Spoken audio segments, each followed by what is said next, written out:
Bismillahirrahmanirrahim. Assalamualaikum warahmatullahi wabarakatuh. Alhamdulillah rabbil alamin. Wassalatu wassalamu ala asrafil anbiya'i wal mursalin wa ala alihi wa sahbihi ajma'in. Pertama-tama marilah kita panjatkan puji dan syukur kehadirat Allah Subhanahu wa taala. Karena berkat karunia dan rahmatnya kami dapat menyelesaikan tugas UTS berupa video ini dengan tepat waktu. Kemudian tidak lupa salam bagi salam kita hadiahkan kepada Nabi besar junjungan kita Nabi Muhammad SAW dengan ucapan Allahumma sholli ala sayyidina Muhammad wa ala ali sayyidina Muhammad. Kemudian kami mengucapkan terima kasih kepada ibu dosen kami, Ibu Yurmaini MADR, yang telah memberikan tugas ini kepada kami sehingga kami dapat menyelesaikannya.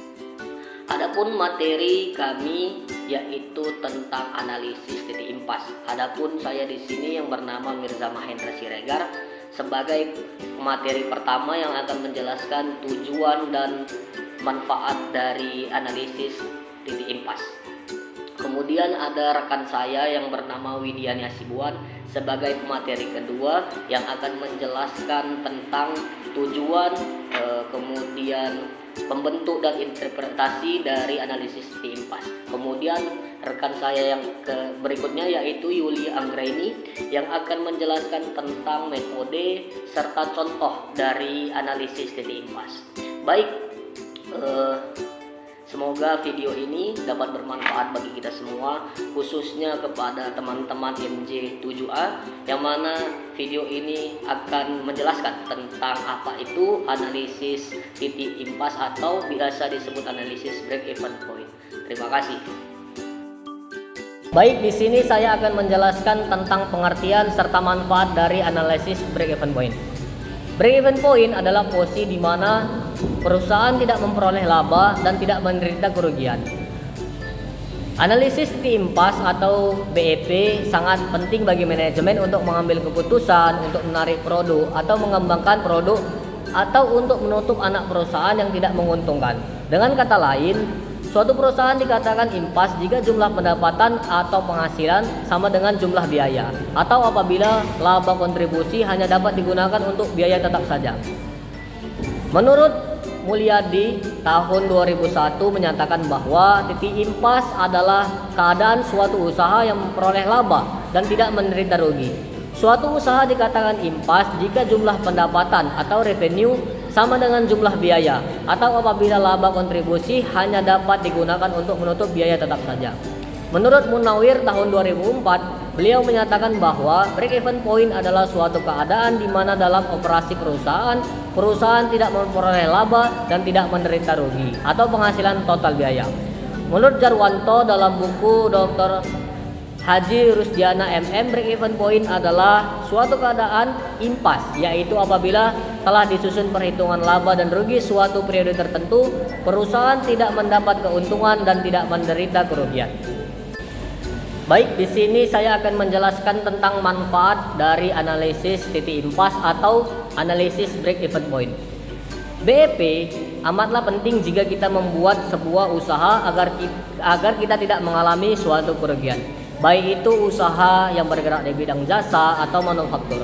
Nah, ini adalah berikut dari manfaat-manfaat dari BEP. Yang pertama yaitu alat perencanaan untuk menghasilkan laba. Yang kedua yaitu untuk memberikan informasi mengenai berbagai tingkat volume penjualan serta hubungannya dengan kemungkinan memperoleh laba menurut tingkat penjualan yang bersangkutan. Yang ketiga yaitu untuk mengetahui hubungan volume penjualan yang diproduksi, harga jual, dan biaya-biaya yang dikeluarkan, sehingga laba rugi perusahaan akan diketahui. Yang keempat yaitu untuk mengetahui jumlah penjualan minimum agar perusahaan tidak menderita rugi. Yang kelima yaitu mengevaluasi laba dari perusahaan secara keseluruhan. Yang keenam mengganti sistem laporan yang tebal dengan grafik yang mudah dibaca dan dimengerti. Nah, itu saja manfaat dari analisis break-even point. Selanjutnya akan dijelaskan tentang tujuan analisis break-even point. Baiklah, di sini saya akan menjelaskan tentang tujuan analisis break-even point. Tujuan analisis break-even point adalah untuk membantu perusahaan memahami beberapa banyak produk atau jasa yang harus dijual untuk mencapai pendapatan sama dengan biaya produksi dan operasional perusahaan. Selain itu ada juga tujuan analisis break-even point. Yang pertama, menghitung jumlah penjualan minimum yang diperlukan untuk menutupi biaya produksi dan operasional perusahaan. Dengan mengetahui break-even point, perusahaan dapat menentukan jumlah penjualan minimum yang harus dicapai untuk pencapaian titik impas. Yang kedua, mengidentifikasi margin keamanan, safety margin atau ruang lingkup keuntungan profit sold. Margin keamanan adalah selisih antara volume penjualan aktual dengan break-even point. Yang ketiga yaitu menentukan harga jual yang tepat dengan mengetahui biaya tetap dan variabel per unit produk atau jasa. Serta break-even point, perusahaan dapat menentukan harga jual yang dapat untuk mencapai target keuntungan yang diinginkan. Yang keempat yaitu mengetahui tingkat efisiensi operasional dengan membandingkan break-even point dengan volume penjualan aktual. Perusahaan dapat mengevaluasi efisien operasionalnya.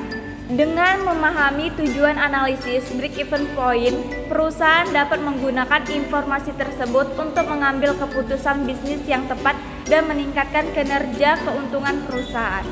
Baiklah, selanjutnya yaitu ada pembentukan break-even point. Break-even point dapat dibentuk dari perhitungan biaya produksi dan penjualan suatu produk atau jasa. Terdapat beberapa faktor yang membentuk break-even point, yaitu pertama, biaya tetap. Biaya tetap adalah biaya yang tidak berubah meskipun volume produksi atau penjualannya berubah. Contoh biaya tetap adalah sewa gedung, gaji karyawan tetap, dan biaya perawatan. Yang kedua yaitu ada biaya variabel. Biaya variabel adalah biaya yang berubah sesuai dengan volume produksi atau penjualan. Contohnya biaya variabel adalah bahan baku, upah tenaga kerja langsung, dan biaya transportasi. Yang ketiga yaitu ada harga jual. Harga jual adalah harga yang ditetapkan oleh perusahaan untuk menjual produksi atau jasa kepada konsumen. Yang keempat yaitu ada margin kontribusi. Nah, margin kontribusi adalah selisih antara harga jual dan biaya variabel per unit produk atau jasa. Margin kontribusi digunakan untuk menutupi biaya tetap dan memberikan keuntungan pada perusahaan. Selanjutnya ada interpretasi hasil break-even point. Yang pertama ada jika volume penjualan di bawah break-even point, maka perusahaan akan mengalami kerugian. Yang kedua, jika volume penjualan sama dengan break-even point, perusahaan hanya mampu menutupi biaya produksi dan operasional, tetapi tidak memperoleh keuntungan. Yang ketiga yaitu ada jika volume penjualannya di atas break-even point, maka perusahaan akan memperoleh keuntungan. Baik, di sini saya akan menjelaskan metode atau jenis dan cara perhitungan break-even point. Nah, jadi terdapat 3 rumus yang digunakan dalam menghitung BEP. Yang pertama itu BEP per unit. Jadi BEP per unit sama dengan biaya tetap per harga per unit dikurang biaya variabel per unit. BEP diperoleh dari biaya tetap dibagi dengan margin kontribusi per unit. Nah, nilai margin kontribusi per unit diperoleh dari selisih antara harga jual per unit dengan biaya variabel per unit. Selain itu, nilai margin kontribusi bisa diperoleh dari hasil pembagian antara total penjualan keseluruhan dengan biaya variabel. Selanjutnya ada BEP nilai penjualan. BEP sama dengan biaya tetap per 1 dikurang biaya variabel dibagi harga. Nah, jadi BEP dapat dihitung berdasarkan hasil penilaian penjualan. Nilai BEP diperoleh dari biaya tetap dibagi dengan hasil selisih antara 1 dengan hasil pembagian variabel dan harga penjualan. Yang ketiga ada BEP dengan satuan mata uang. BEP mata uang sama dengan biaya tetap per kontribusi margin per unit dibagi harga per unit. Nah, BEP diperoleh dari harga jual satuan per unit dikalikan dengan BEP per unit. Maka, dari hasil perkalian tersebut akan diperoleh nilai break-even point dengan satuan mata uang yang digunakan. Ketika penghitung BEP dengan satuan mata uang, kita harus menentukan mata uang mana yang akan digunakan. Nah, jadi jika terdapat perbedaan mata uang, maka salah satu mata uang nilainya harus dikurskan terlebih dahulu. Baik, di sini saya akan menjelaskan contoh dan cara analisis break-even point. Nah, jadi setelah kita mengetahui cara menghitung break-even point, kita bisa melihat contoh break-even point berikut dengan memahami titik impasnya. Yang dimana contoh pertama itu kita akan membahas break-even point per unit. Per bulan Juni 2021, operasional PT Lingkar Senja menghabiskan biaya tetap sebesar 150 juta untuk memproduksi 100.000 produk.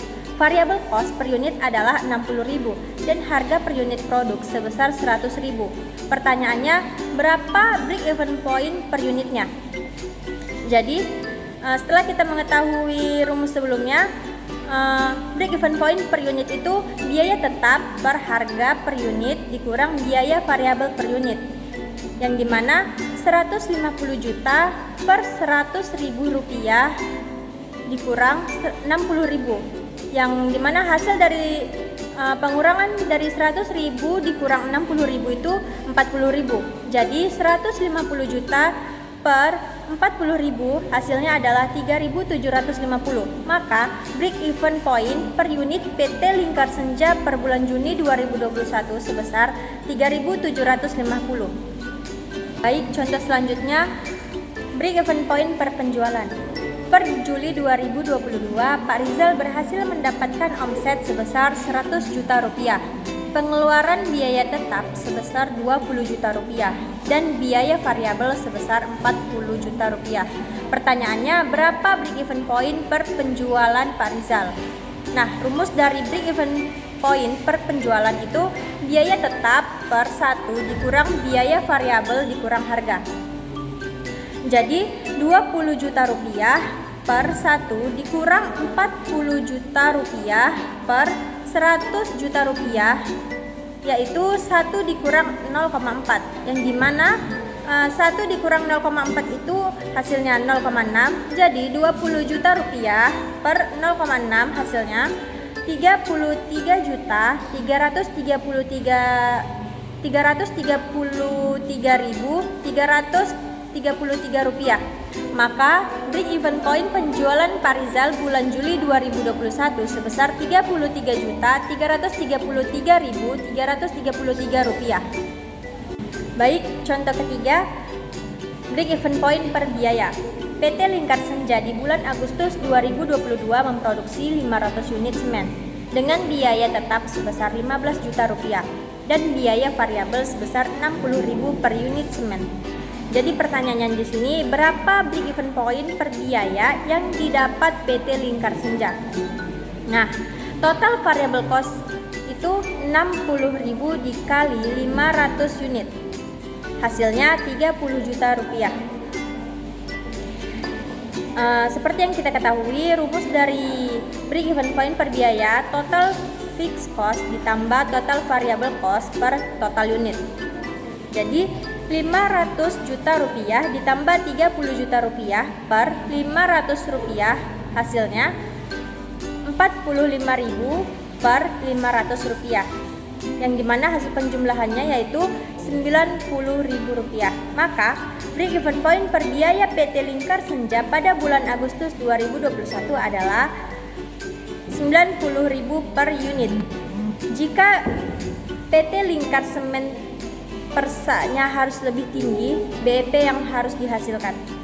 Baik, di sini saya akan menjelaskan tentang kesimpulan atau penutup materi dari analisis break-even point. Maka analisis break-even point adalah titik keseimbangan dari hasil total pendapatan yang diterima dengan modal yang dikeluarkan perusahaan sehingga tidak terjadi untung ataupun rugi. Nah, kelebihan dari BEP ini yaitu dapat mengambil langkah-langkah dalam aktivitas penjualan, mulai dari inovasi bisnis, variasi produk, hingga hal-hal yang bersifat operasional agar perusahaan mampu mencapai profit yang optimal. Namun, analisis diimpas juga memiliki kekurangan, yaitu perhitungannya hanya efektif untuk satu produk. Sulitnya untuk mengklasifikasi biaya, perhitungannya hanya untuk cocok untuk operasional jangka pendek.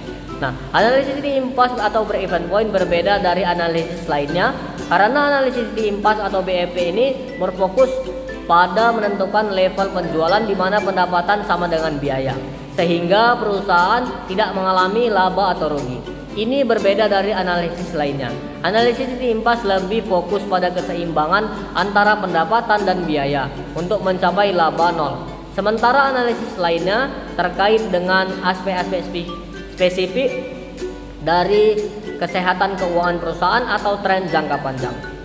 Demikian presentasi dari kami. Kami memohon maaf apabila ada kesalahan-kesalahan kata atau kekurangan-kekurangan materi yang kami sampaikan.